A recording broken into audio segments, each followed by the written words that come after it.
I mean, what's going on? Whoa, 1 minute.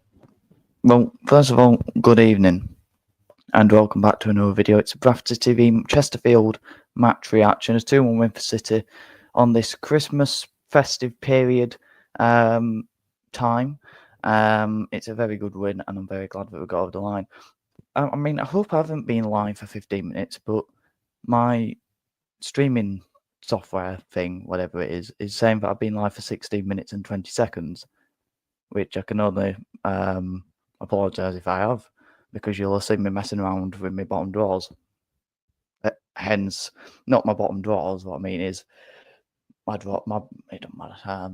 Well, it does matter. I haven't been messing around with my bottom drawers. I just mean my actual wooden drawer from IKEA. Not any suspect bottom drawers. Anyway, so we'll get into the game. The win. Let me know your thoughts on the game in the comments down below. If you're watching live, and if you're not, let me know your thoughts in the pre-record live as well. Pre-record, well, you can't pre-record it and be live, because that's actually impossible. Anyway, so just let me know your thoughts, please, on that win. Like the video if you did, and subscribe if you're new. Unfortunately, the content, the videos have been very scattered and haven't really been reliable, but it's Christmas. You know, I can't be bothered doing this at Christmas because I'm a very busy man. I've got priorities, and I've got more important things to do with my life and talk for 45 minutes to you people, unfortunately. I'd rather watch darts, football, but unfortunately tonight that hasn't really took place. Feeding nicely into the first comment from Danny Whittingham. Pleasure to talk to you as ever, Danny. He said, I thought you weren't going to the pub after the game, with a smiley face. We didn't. It was just a chaotic evening, and I sort of was putting off doing the video again. I said I'll definitely do it. 8 o'clock I'm aiming for. Nearly 10:30. No, because my clock's wrong.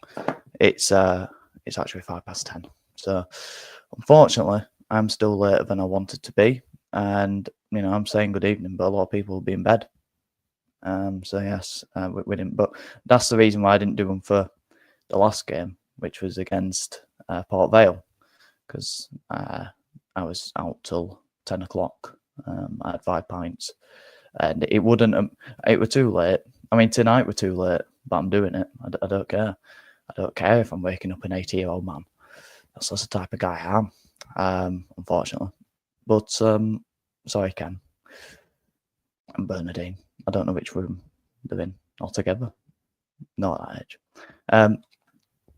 As I was saying, it just wouldn't have made for a good video, even though it was late, unfortunately. So, we'll get into the game, actually talking about the football match that occurred today. What's a gear? Sorry for that accent. So, what did you make of that? The first half was it was a crazy first half. It was a crazy game, really. I watched the highlights, and there could have been, 10 minutes worth of highlights. Well, there normally is they're the extended ones, but the actual match highlights, there were quite a lot of chances in the game. I was entertained by the match. I was entertained by the Port Vale game. Different games to, your rock and roll football, your high-class entertainment. You're not going to get that in League Two with Bradford City, but there's a different kind of entertainment that we get from watching Bradford City, from being Bradford City fans. We want to see maybe not the best quality in the world, but we want to see 11 players on that pitch putting 100% into the game, showing effort, passion, and a bit of grit. And that's what we've got from those last 2 wins, that grit that we associate with your Parkinson teams, your McCall teams. And we've had that with some Alexander games as well. And that's the promising side to what Graham Alexander's Bradford City can offer. And hopefully that's what we can kick on with now. We've got New Year's Day away at Barrow. That has to be a win if we want to build some real momentum. Then we've got a tough game against Grimsby, and we've got Walsall at home coming up as well. So we've got some really big games that will be bigger tests than even this last game against Chesterfield, where they had 13 players injured. Will Grigg, Paddy Madden, some big players, James Berry, Dunkley, Gordon as well, I think, left back. So John Fleck. Some huge players have been out for Chesterfield, but to be fair to them, they were still a top side, and I think they'll go up this season. When you take the players out that they were missing, and the way they controlled that game, that first half, they were brilliant, and I was just glad when it at half time whistle went to get in at 1-1. Alexander said you're just relieved to get in at 1-1 because you can build off that, and that second half completely turned on its head. I thought we were brilliant in that second half, and that's why the thumbnail is what the thumb title is what it is. Alexander's Masterplan, or masterclass, maybe not a plan because it was pretty planless, but he wasn't clueless and he wasn't stubborn. And I hate stubborn managers. And Mark Hughes is stubborn. Derek Adams, Gary Bowyer, all of our previous managers seem to have a stubborn streak in them, whereas Graham Alexander don't have that at all. If he has a plan, he sets us up in a certain way, he's not afraid to change it. And he's had that stick smashed at him a few times, hit me with your rhythm stick, and he's been hit hard with them. But not as hard as other managers, because there's that other side of the fan base that do see that and realise that, and that's why I've never flipped on Alexander. And to bring off J Ben, to switch Halliday to right wing back, unfortunately meant Tariq Wright went in left wing back, but to see that Halliday wasn't comfortable there, I think that was great decision making and great proactivity from Graham Alexander. And to bring Bobby Poynton on, if he can realise that he's made a mistake, change it up, and for us to be a better team through it, that's testament to him. And then the half-time team talk must have paid dividends, because was it? I think it was Mandeville or Colclough. I think I'm going to go Mandeville. Had a great chance, weaved him way too easily, but got him behind our defence and weaved through his way. Got 1-on-1 with Sam Walker and hit it wide of the post. That should have been 1-0 at the time. And then Dobra missed another really good chance where Neil Byrne potentially should have given away a penalty. Now I've seen it back, and it just looks like a little tickle. I'd say it's brilliant defending, because you do get told if you can't get the ball, get the man, and obviously that's what Neil did. But it should have been a penalty. In hindsight, looking back, you got to hold the hands up, and he should have been punished for that, because he did pull his shirt back. And if you haven't seen it, try find it somewhere. It ain't on the highlights, but I'm sure you can find it on Twitter or Facebook or somewhere, of Neil Byrne pulling back the Chesterfield man, and then it falls to Dobra anyway. Flying header comes out of nowhere, and he manages to hit the post. That was just before the half-time whistle, and that could have completely changed the course of the game from that moment on. But I will stop talking and read the Ad Archives comments. I've seen them coming in, and I saw your last message on the last video as well. I am okay. I've just been, like I said at the beginning of the video, doing Christmas things, eating a little Christmas dinner and watching Christmas specials, Christmas songs. We did that in the last one, didn't we? Favourite Christmas songs. It were good. It were a good chat. Thought we played well today, and credit to Alexander for the change at 30 minutes. Great to see someone agreeing with me. But if you disagree, don't be afraid to disagree, because that's what it's about. Football is a game of opinions, or it's a matter of opinion. What do you think of this proposed midfield signing, fella? Have to say we are not after a striker. Why are we not after a striker? Sorry. Leeds have a young lad on loan at York who would be good for us. I don't know who it is, but I know York are going well, from what I've seen of them, and I would like them to come up, actually. Although I don't like York, for personal reasons. That player that Chesterfield have, who is on loan from Blackburn, was Mustard. Mandy something, number 25, I think he was. Yeah, that Mandeville. That's who I'm on about. They had some really good players. That Markande, number 24, absolutely tore. Yeah, maybe that's who you were on about. At Archive, Danny Whittingham said, wasn't he 24? Markande was unbelievable. He was unplayable. Ronaldo have nightmares of him tonight, spun him around when Pont for their first goal, where I think we had 3, 4, 5 opportunities to put a tackle in, and we're like statues. We were just stood still. But then we had a few laps of concentration where we were sliding in through that goal, and we just looked like 10-year-olds defending that. Really poor. And for me, the reaction to that goal from opposite ends, looking at the players. I like to look at the players when we concede, not the opposition players who are trying to wind us up. And some people throw stuff at them.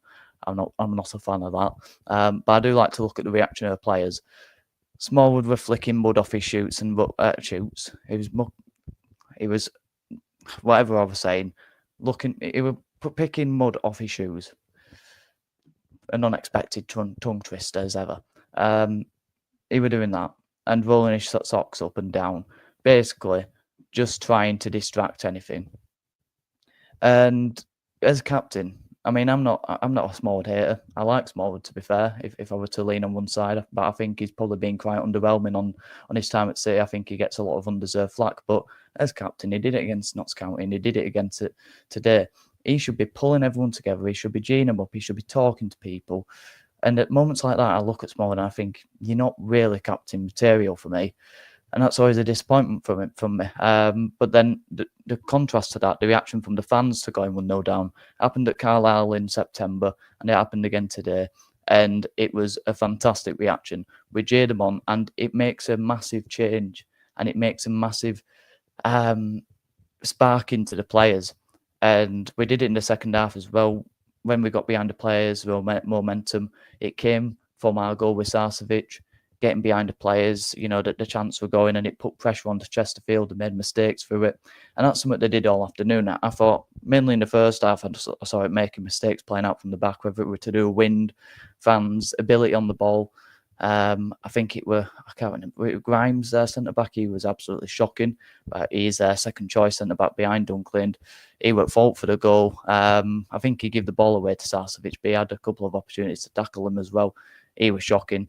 But there were so many times where we could catch them out because their centre-backs are so wide, and the wing-backs went forward as well, and they left so many gaps in behind and through their defence. The midfield left them as well. There were real gaps for us to exploit them. And in the second half, because we got higher up, because we got tight and we pressed higher, we exploited those gaps and those mistakes that Chesterfield were making that first half, which was great to see. But then on the flip side, we were making those same mistakes in the first half. Pattison and Baldwin making far too many sloppy, stupid passing. And I think that's what I'd say that first half were on the whole, quite sloppy. And Chesterfield, look at that Notts County game. We had 5 minutes of sloppy passing, no leadership, no communication, characters all missing. And we paid for it because they had the quality finishes. Whereas Chesterfield, missing those stamina in forward areas who would put those chances away, they didn't. And maybe on another day, you'd look at that and we maybe lose 3 or 4-2. But luckily today, they didn't take those chances. And then we took ours. And that second half is something we can really build on, that 45 to 60th minute mark, where we had a real go at them, and it were Bradford City of old. If we can play that every week, we'll be right up there. But it's all that January. That January is massive, and if we can get the January window right, then we could really have a go at that top 3. Because I think we're 3 points off second now, which is absolutely huge. And like I say, it's all about momentum, and we certainly had that in that second half. Carl Stockholm, I agree with the 30 minutes sub. Alexander knew it was wrong, so he changed it. They had Archive again. Our discipline for the last 30 minutes was good. Sarcevic was solid. Had Archive again. Smallwood played well today for a change. I think he had a good game on Boxing Day. Solid enough today. For me, like I say, I'm not a big fan of Smallwood. I'm not a Smallwood hater. I think, like I say, underwhelming in his time at City so far. Expecting a lot more. I think he's just inconsistent. He'll have a good game. He'll have a bad game. And as captain, as a midfielder, that's where I have a bit of a gripe against him, because I think that's where you need to be consistent. You have to be that leader. And for me, he just doesn't have the leadership qualities. Danny Whittingham, if the rumours are true, why did he bring Walker on? Why are we signing another attacking midfielder? Does mean that Alexander is abandoning 2 up top? Or does that mean that Alexander is abandoning 2 up top? Now, I think that's something he could look at, but from what I've seen as well, we're bringing in a loan player on the 1st of January. Michael Mellon and Nicky Mellon, the Oldham manager, were seen at the game today. Whether that's true or not, I think it would be a weird accusation to say he's seen them 2 at the ground. But the other one, the other Mellon I'm on about.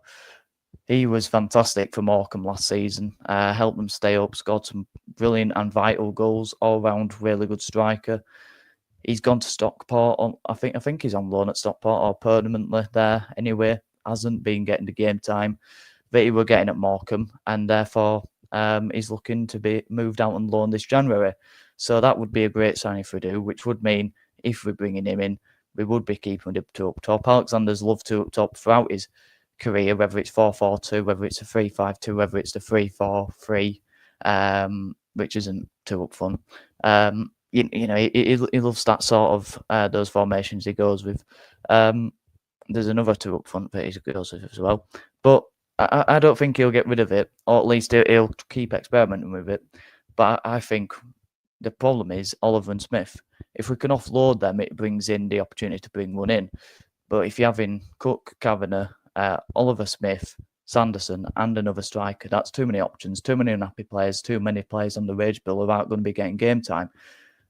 So I think we need to get rid of one or two before I bring one in. Where was I? The ad archive. I mean, with the quality of strikers and the goals coming from midfield, we might as well abandon them to up top. Kavanagh is rubbish. Basically, going with what I'm going with there, and I would agree. Kavanagh's technical ability is shocking. It's one of the poorest I've seen.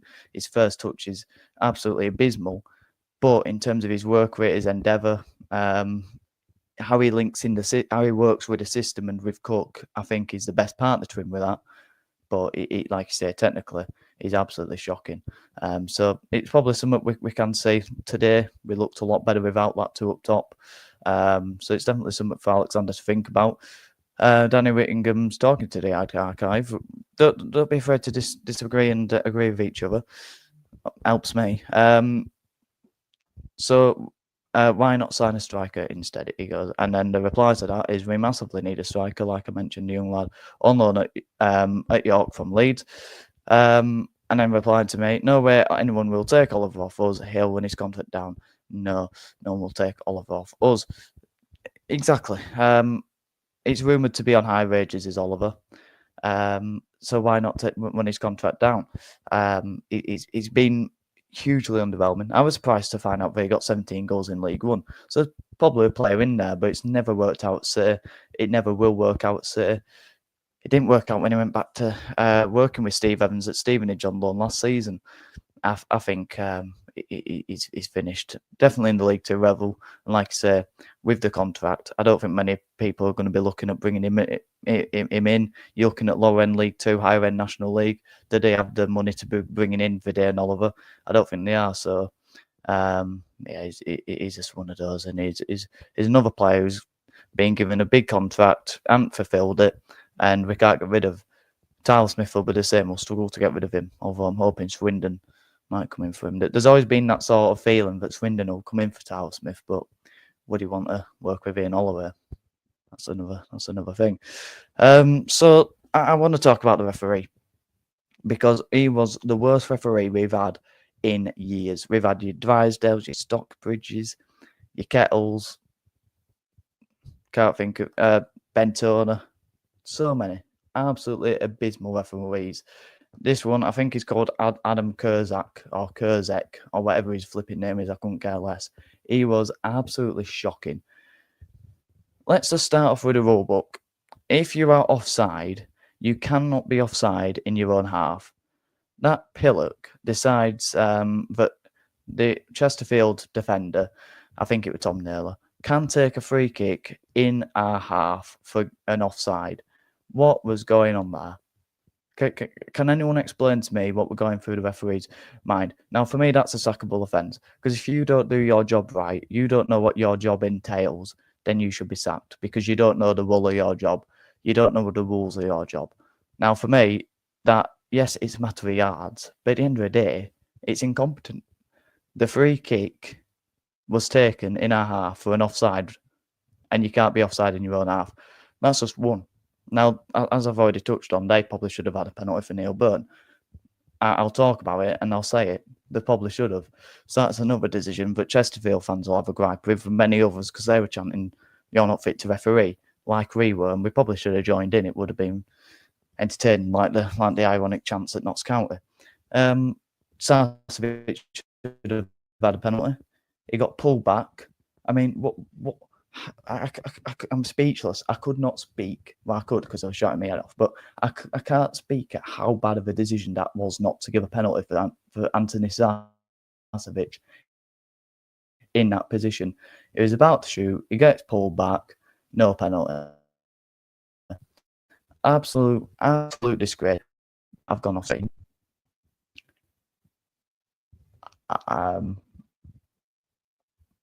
That wasn't good. So not to mention that my stream just cut off. Maybe I need sacking because that's incompetent, but I don't have a good enough streaming company. Not to mention the fact that it's a contact game and he didn't allow any contact. The amount of yellow cards that were given, the amount of fouls, the amount of literally. You do that, go down, roll around. There was one free kick they gave. The player rolled around 5 times, stopped the game. Don't know why he stopped the game because he didn't see it as a foul. Then, what does he do? He gives a drop ball. And the player, if you're stopping the game, it's got to be a head injury. If it's a head injury, he's got to go off for 30 seconds and get checked out. He didn't go off the pitch for 30 seconds. No one came on the pitch to check him out. And the drop ball happened and it wasted 3 minutes of our time. He was a clown. They were the decisions that stand out, not to mention the thousands of others that he made. It was absolutely terrible. Mark, transfers required, strikers play with Cook, another midfielder, and someone to have a stern word with Tyreek Wright, who meanders around letting other guys do his work. Well said, Mark. I will join the ad archive with saying that. Absolutely right. And Carl Stockholm, surprisingly, there wasn't a bold ref. Normally he's bold. If he's going to be that incompetent. Unbelievable. But yeah, Mark, to go with your comments, Tyreek Wright, I don't know how he keeps getting match minutes for Bradford City, and I don't know how he's a professional footballer. I hate to say it because it's an absolute privilege and it's an absolute, it's an unbelievable thing for anyone to have got the amount of professional EFL appearances that Tyreek Wright has. He's in a small percent of people that have. And when you think about that, it's a great achievement. But then you think, well, how has he got this opportunity that others haven't? Because his work rate's not there. His attitude isn't there on the pitch. I'm not saying he's not a nice lad. I'm not saying he's lazy. On the pitch, he looks lethargic. When you compare other players who are relentless runners, he's definitely not one of those. He doesn't have a defensive mind, and yet he plays left wing back. He's lost a yard of pace from when he first came in the football club. He doesn't seem to have that intelligence to find a pocket of space. His technical ability is not there. He's not a particularly good crosser of the ball. He doesn't strike the ball cleanly. He's not good at anything apart from you'd say he's quick, and he ain't as quick as he was. He's a really poor player, and I don't see what he brings to a team yet. When he's available, he plays every game, and it's just absolutely baffling. I really don't understand why he gets so many opportunities. Luckily, it was because Lewis Richards was phoned in ill. I refuse to think that someone would phone in ill as a professional footballer in the modern era. I wonder if he did his sick voice, but he had a really poor game again, did Tyreek Wright. And onto Brad Halliday in left wing back, how uncomfortable did he look? And I've already touched on it. Great play from Alexander to switch that and to notice that, but I really don't know why he started Brad Halliday there. I'd have started Jack Shepherd there. Defensive option, yes, but you're playing against a top team, and Mark Andy had Brad Halliday on toast. He had Tyreek Wright on toast. I don't know what I'm saying on toast because I've never said on toast in my life, but there you go. He had him for dead. He had him for dust. He left him for dust. Unbelievable with Mark Andy. But I'd have played Shepherd there. I'd have played Odvar there. Odvar, he's brilliant left wing back in my opinion, but he's come out. I've had people say to me, Danny Whittingham say to me, I don't understand. He was brought in as left wing back. He played there for Barnsley, and yet we don't play him there. But I don't understand why Clark Odvar's come out and said he ain't comfortable there. That's not his best position. Because for me, if you're playing on a football pitch, that's your best position. You play wherever you're told. If you're getting match minutes, it should be irrelevant of where you're playing. It looks comfortable there to me. he's got a better defensive understanding. He's better going forward. For me, that's his best position. And when he came on there, he looked really good. And Jack Shepherd played there and looked better. We've got 3-4 options better than Tyke Ryan. Yeah, he plays every week. It's absolutely baffling to me. The other archive says we need a fox in the box type player to play off Cook. Yeah, I think I like what Cavan has got. The energy, the endeavour, the work rate, the work ethic, the graft, the grit. I like all that. But then if you just put someone who had the pace, could run off Cook, had a good first touch, fox in the box like finishing, could get 10, 15 goals. But it's League Two. You're not going to get everything that you want. We're lucky we've got Andy Cook. He should be top end League One, bottom end Championship. Really, he could do a job off the bench.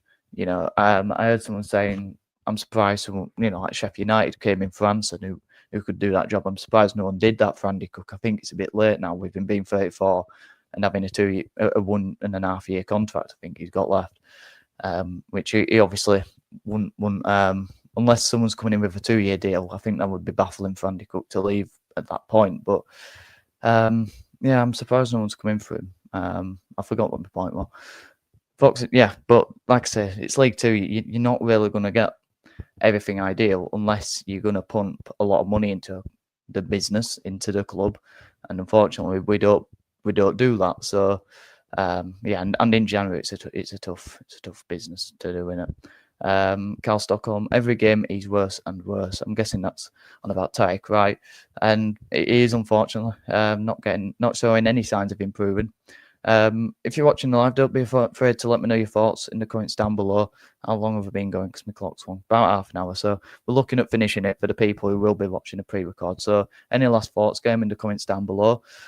Here's a thought. With Poynton having such good quick feet, could he play it up front with Cook? I was thinking that as I was eating my pizza tea. If you're interested. It gives me thoughts of Mills and Blake and Wells and Anson and Jewell was physically similar in a way to Poynton. Obviously, unfortunately, my memory is very vivid of Wells and Anson, unfortunately, but especially Wells because I didn't really get into football. It took me with the 2014 World Cup. And then the 14-15 season for City followed on, and then we had Chelsea, which got me even more into it. And then 15-16 went on, my away game started, and then 16-17 massive on it. But really, I can only remember really the League 2 years, unfortunately, which is the rubbish years. But it could be coming back.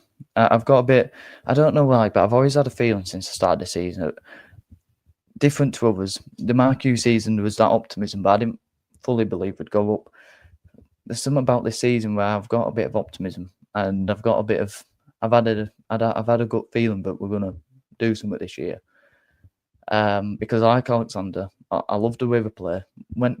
Obviously when we're winning, but even when we have that bit of grit about us. We have that bit of, I don't want to say character when I saw us capitulate against Notts County and lose 3-0, but we do have something about us, and we have a lot of experience in there as well. And he's a bit of flashing back to Parky and McCall, like today and like Port Vale, and last season, those last few games. There's a bit of something about this team and Alexander that I like, that I can see us going on a run. And hopefully it's now, and we can go on an extended run into February and March, and get ourselves in and around that rush towards the end of the season and see where it takes us. But I've always had a funny feeling, but I'll look stupid now if we're going to lose 8 in a row, which could easily happen because it's Bradford City. If we get midfield sorted in January window, we should have a great chance of getting into a top 3. I agree. I could see Carlisle coming in for Cook with their money and to stave off relegation. Their young corners, careful, I could have easily slipped up there. And I don't think they'd disagree if I did slip up and swap the Y for a W. Might say it as a worthwhile gamble. They could, but I don't think he'd go to Carlisle. I don't think he's got that in him to do what, to disrespect the fans, to go, everything he's built, his whole legacy, everything that Andy Cook is with his fan base, to then go to Carlisle, it throws it all away, it tarnishes it. He's seen what it did to Harry Lewis. I don't think he'd do that. Maybe the money could, be a bit of an eyebrow raiser for Andy Cook, but what would the contract situation be like? I don't see that happening, but I could be wrong. Of course I could. Whilst two good results, it's been very small margins and context needs applying, i.e. all their injuries today. It does. They were missing big players, and Port Vale won a bad one. But the problem is, we talk about bad ones and injuries. We don't normally beat teams who are coming into it a bit low on confidence or coming into it with their own problems of their own, or fans writing themselves off.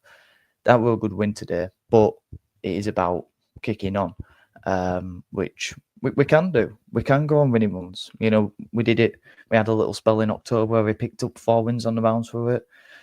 When Alexander came into the club last December, longest winning streak we've had since the 90s, I think it was. I want to say 94, but it could have been 84. It was one of the 4s in the 80s or the 90s, and there was only one in each. But it was one of them.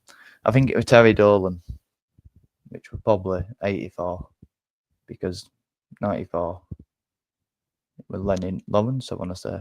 I don't know. It was one of them. And then obviously the back end of the season, and then the start of the season, and 10 of the players that started against MK Dons, 10 of the 11, started today. The only exception was Kavanagh started up front with Cook, and Ben played today. Ben basically played in place of Kavanagh, didn't he? In terms of the players who didn't start against MK Dons, which shows, because MK Dons, it were very similar performance, especially how we saw the game out with that gritty, solid back line performance, how we saw it out with professionalism. That were very similar with Port Vale with those players coming back. And I think Sarcevic, I was a big fan of him when he came into a club. Big fan of him in the August before he got injured, although he got his stick. And I thought he had a good game. I thought it would even my man a match against Notts County, although it was slim pickings. I thought he was the best player on the pitch. Port Vale, man of match contender. I thought he was brilliant against Port Vale. A standout from the rest. His best performance so far. And then today he's got his goal, took it well, and his overall performance. He's got an intelligence about him. He can pick his pass. He's composed on the ball. He barely loses the ball. Picks the right pass. He's got in the last 3 games shown real energy as well, which is probably credit to the medical team. To be fair, they don't get a lot of credit, but in terms of and Alexander, in terms of managing him and bringing him back at the right time, he's had 2 injuries in his spell that he was out without playing. So credit to them for getting him back fit as he has been, because he's come back firing. So credit to them and credit to Sarcevic. Well taken goal, and it's got us the 3 points today. And his overall performance, I thought, were brilliant as well. And I was on about something else, but I will drift on to the comments. A couple of quality signings could be the difference, but they're hard to find in a January window unless you're prepared to spend. Absolutely, Danny. The hard archive, I mean, leaving Point on the bench today was a poor decision. Okay, change, but he's a dinosaur of a manager. We have our opinions. I'm also not convinced on Alexander. He'd done some really strange tactical decisions and team selections. From Danny Whittingham. We have our opinions. I'd actually quite like Darren Moore and Wayne Jacobs, despite them just struggling at the minute.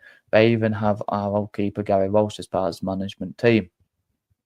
I get where you're both coming from, and I get where you're coming from with Darren Moore. I've never particularly rated Darren Moore, to be fair. Chef Wednesday, I think that was not an easy job, because it's similar to what Parkinson gets. You know, like it's expected, but you're going to go up because you've got a bigger wage bill and a bigger squad. You've still got to do it, and he did it against an Ipswich side that are in the Premier League now. Who'd have thought it then? And a Plymouth side that were very strong at that moment in time. So it was an hard job, but you know, with problems behind the scenes. But I would have expected more. Huddersfield, I thought I'd have expected him to keep that Huddersfield side up or be more competitive than they were. West Brom as well. Probably harshly sat there. Doncaster, the Port Vale, could he have done more there last season? The test is this Port Vale project. If he gets them up this year, which he has to do, keeps them in League One and then they progress, that'll be the test of his management. But never been too keen on him. I think it's a good Stuart McCall connection there with all the City stuff. But Alexander, I've always been a fan of him, to be fair. Even prior to City, when we sacked McCall, when we got Truman and Sellers, I wanted Alexander to come in then. and I like his experience and his character. I like his interviews, but he has made some strange team selections and tactical decisions. Early on, I put it down to him wanting to get to know the players and giving everyone a chance. Recently, you can't quite say that. So I'm a big fan of Alexander. James Pilkinson, good to see you back. Corbin, Merry Christmas, pal. Merry Christmas to you. I hope you had a good one. I saw that your young lad, I forgot what he's called, but he obviously got a nice Christmas present with Kieran Kelly coming round and Bobby Poynton, which is great to see. Great for them to do it as well, because in a climate where football players are distant from the fans, that's fantastic. And I bet it really made his Christmas and his day, his week, and probably year, because that is unbelievable. So credit to them. Totally right, Danny. He's made some baffling choices. He was never going to succeed at Huddersfield there's more. The fact he's an ex-Bradford player did him in there. Maybe. There's loads of instances and stuff like that. And I think the only exception is probably how Neil Warnock succeeded in a lot of Yorkshire clubs. He's the only one who I can think's done a good job with rival clubs that he's managed. It's like Steve Cooper, always going to end up getting sacked by Leicester because of his Forest connections. Mark started. Tyke Wright and Brad Halliday on left side was baffling. At least he sorted it after 30 minutes. And yeah, I think you've got to criticise for him to do that and to think it were a good idea. But then you've got to really hammer in the praise, I think, for not being stubborn, for changing it up, to recognising it were a mistake, to make the changes, to be proactive. The second half team talk, the halftime team talk for the second half reaction, it all needs praising, I think, because you can criticise, but if there's no praise, when we've come away with a win, I think he deserves a lot of praise there, Alexander, for his proactivity and his management skills to spot that. Chloe Freeman, I am such a big fan of the channel. Thank you very much. Very appreciated. Very much appreciated. I hope you've subscribed. It's one thing saying you're a big fan, but are you contributing? No, you are commenting, so thank you. And everyone watching, like the video if you did. Comment in the pre-record or in the live right now. We're coming towards the end. Subscribe if you're new as well. On the road to 700 subscribers, all support is massively appreciated. Although it didn't sound like it then, did it? James Pilkington, he did, pal. He got cards from 2 managers. Wow, Cookie and a Scottish tenor. And card from Walker was a great effort from them. Little lad was gobsmacked. I couldn't believe it when Kieran turned up. Unbelievable. Credit to all of them because they didn't have to do it. And like I said, it would be gobsmacked. I remember being mascot and seeing all the play. It was 15-16. I also did it in the relegation season. It didn't quite have the same effect, considering how bad it actually got, the mascots, because you used to be able to go on the pitch at half time. No, you didn't. You used to be able to go on the pitch pre-match and take 3 penalties. And they stopped that in 18-19. And I was a bit older. And it's like Christmas. I won't say a thing.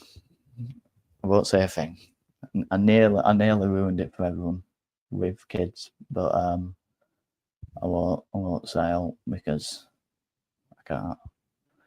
I don't want to ruin it. I don't want to be a Grinch. The Grinch does exist, apparently. Anyway, moving on.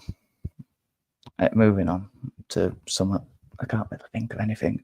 Let's have a look. What could I mention from the game?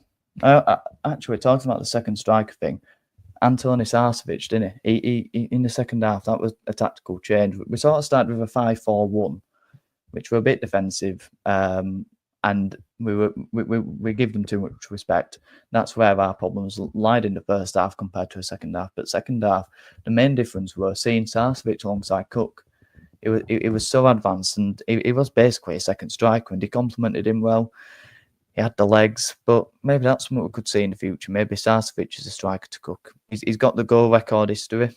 Took his goal well, but I can see him doing a job up there. But that's a problem. We can't be having players doing a job. We need prolific, proven players who can come in, and that's, like we keep saying, January is massive, and I can't wait to get it going. Can't wait to see who we're bringing on the first. Although George Lapsley's all but confirmed. Be interested to see who else comes in, but certainly can't wait to see what we do in January, because it's a big one. We can't lie asleep. We can't walk into it with our slippers on. We've got to be full pedal. We can't be bringing in your Theo Robinsons, your Thierry Nevers, your Derek Costellos, your Matt Derbyshires. No. This is big time stuff. We need to be really going for it. We need to be bringing in quality players who can make a big difference, and proven players. I'm looking at the quality in that Chesterfield team that are playing. John Fleck, Paddy Madden, Will Grigg. The quality of the Wrexham team that went up, Stockport, Mansfield. There's some top players in those teams, and they added real quality in the January. We've got to make sure we're doing everything we can in this January window to make sure that we are good enough to get promoted, because we're 3 points off second and it's really tight, and this is our year. This has to be our year. We can't balls it up from here, because we won't get a better opportunity with a league that it is, because it is a poor league. It is a poor league. There's not a lot of quality in it, and when it's so tight, you could say it's competitive, which you can throw the other side of it, but you've got to be doing everything you can to get out of it, and we've got to make sure that we do. Absolutely. James Pilkington, they didn't have to. We put the address in, hoping for some back through the post. Could not believe it when Kieran and Bobby came to the house, made Christmas for us. Tariq was shocking today. Would you be saying it if Tariq Wright came to the house, though, James? He was great on his first loan spell, but just doesn't look bothered now. His touch and passing go nowhere. Was gutted when he started and Lewis was out. I second that, but yeah, it would have been an unbelievable Christmas. Absolutely. Brilliant. So that's where I'm going to wrap it up, because I never know when to leave things. I didn't want one from Tariq Law. Yeah, not welcome. Like I say, probably a really nice guy, but on the football pitch, not good enough. Get training for a couple of hours, work on everything, and try doing more. Just try doing more. It's really as simple as that. Just do more. But seriously, do more. Just give a bit. Release yourself. Don't look so tense. Get into some tackles. Get biting some legs. Get winning some games. And that's certainly what we've got to do from now to whenever. Well, these next 2 games are huge. If we can go into that, we've got a bit of a break. I might go to the Villa game. I'm still deciding. But we've got 2 huge games. Barrow, Grimsby. Then there's a break. The senior players will get rested for Villa, but they can really relax then. Go into these, win these 2, and then we've got a long period without a game. We've got almost 2 weeks, really. And the players have to really look forward to that break, but they've got to make sure that they do everything in their powers to get those 2 wins and to make sure they can relax in that break. That there's... I've just seen a comment from SHD that's really put me off. Put me off my tea, actually, because I've got a tea sat here ready to be drank, and it's massively put me off it, because there is milk in it, and it said it's anyone else's first season who really needs some milk. And what I will say is, milk, milk. Don't drink milk. Stay away from it. I've had a bad experience with milk. I have very bad. But look, do what you want, but stick to whatever. I'm not going to tell you what to do. I'm not gonna say it. No. I can't say anything bad, because I got treated very well. I enjoyed it. You won't have a clue what I'm on about, but 1,200. That's all I'm saying. Can you confirm the rumours you stole from an old lady? Well, look, that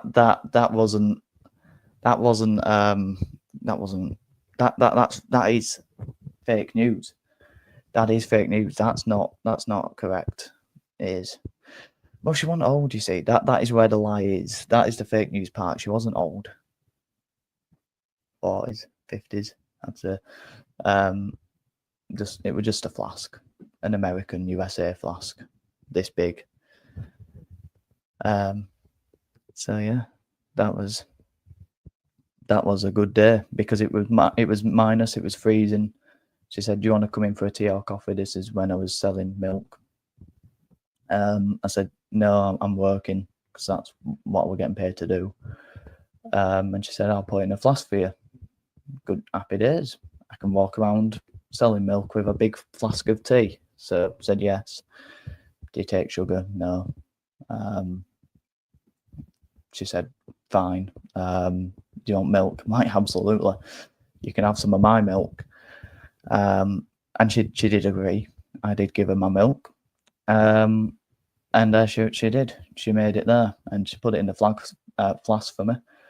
And I drank it, and it was very good. But unfortunately, I did keep the flask. I didn't return the flask. I did try. I did knock back on the door. Bang, bang, bang, open your door. She didn't. So I thought I'll keep it as a souvenir. So I've got it somewhere, and I haven't used it since. But yeah, very nice lady. She worked on the council in Huddersfield.